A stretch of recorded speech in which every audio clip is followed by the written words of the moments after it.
billion ringgit over 10 years. Now, the importance of properly and transparently evaluating government energy policy. So we are working towards meeting the SDG and to deliver reductions in GHG emission that is in line with our NDC. In 2016, in terms of GHG emission, the energy sectors remain as the largest contributor of emissions, where it accounted for 79.4% of total emissions. So this is followed by industrial processes and product use and the waste sector, but both contributed only about 8.6% of the total emissions respectively. So all of this data need to be carefully documented to ensure transparency in evaluating the current policies. All right. So how the proper evaluation processes are to be conducted. So in Malaysia, data gathering will be done by an independent agency within the ministry responsible in climate change, namely the Ministry of Environment and Water.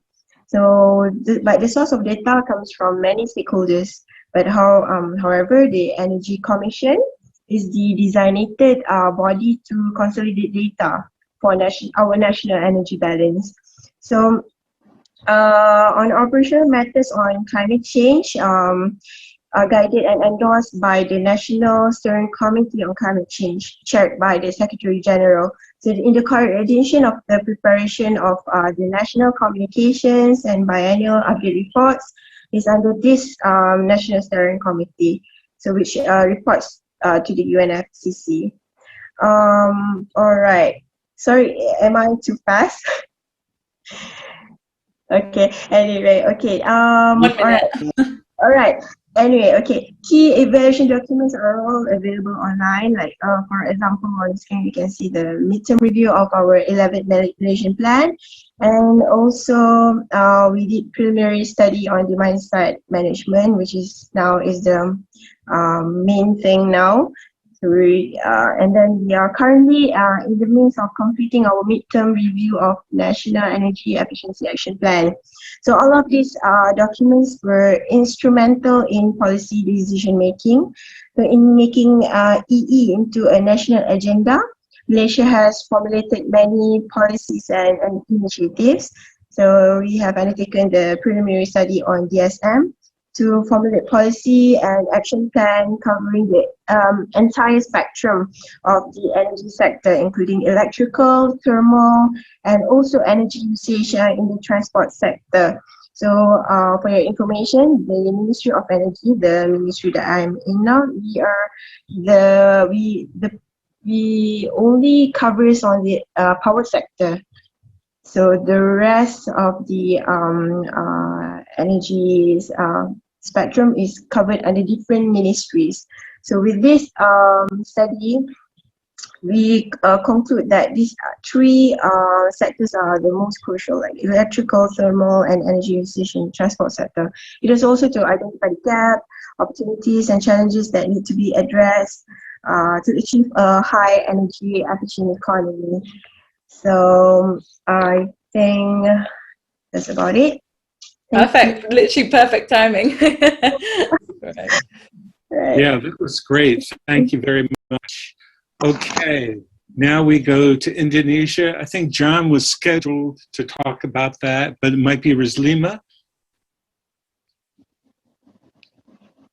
We'll take either of you. Yes, Rizlima is going to talk on behalf of Indonesia.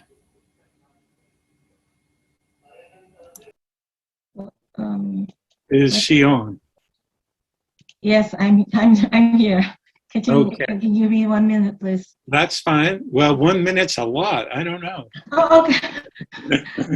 10 seconds. Okay.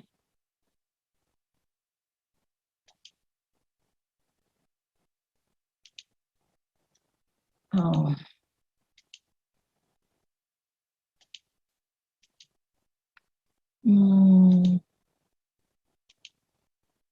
Can you see my screen? Yes, we can. Go ahead. Okay. Thank you. Good morning. or good evening, ladies and gentlemen.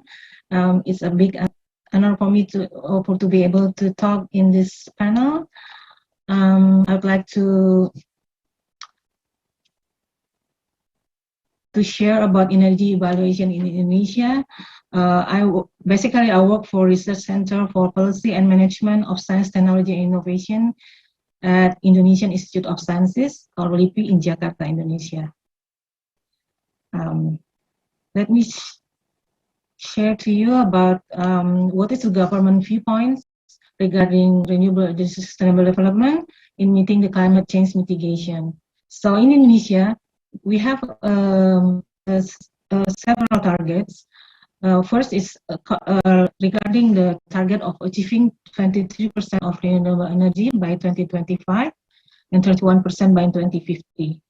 And until now, it's only achieved only 11.2% in 2020. Regarding electricity, Indonesia has targeted 23% of renewable energy power plant primary fuel mix by 2025, but it's only meet 13.7% in 2020. Indonesia also, regarding the reducing greenhouse gas emissions, has already committed to reduce 20. As we know, the total potential Indonesian renewable energy is 400 gigawatt, but only 2.5% or only utilized. This fact suggested the need for evaluation. How for the achievement of the target is how the action should be performed both in policy implementation level to achieve the target. I would like to share a little bit about what is the key drivers in climate change in mitigation in Indonesia. Our government already participated in COP meeting in 2015 Paris. We already ratified the commitment through the law number 16 2016 to reduce, like I explained before, 29% of greenhouse emissions.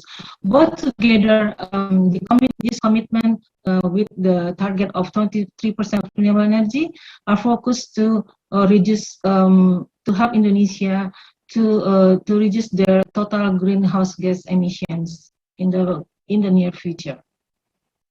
This is all I would like to explain to you very quickly. What is the climate change mitigation effort in Indonesia? The tag is more renewable energy use and less coal in the power sector. That's the commitment. So as I explained before, Indonesia has ratified the climate change, and the contribution of Indonesia very important, as Indonesia is the top 10 largest greenhouse gas emitting states in 2018. That is excluding land use change. What? Excuse me? Sorry, 1 minute to go. Okay, so let me just quick just this. Okay, so the government support to energy evaluation is like they have already produced a number of regulations, also conduct assessments, and also invite participation of NGO and fulfill assignment with our House Representative Commission.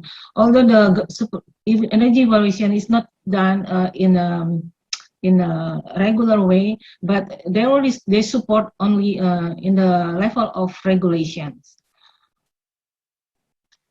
The importance of properly government energy policy and development programs for public accountability.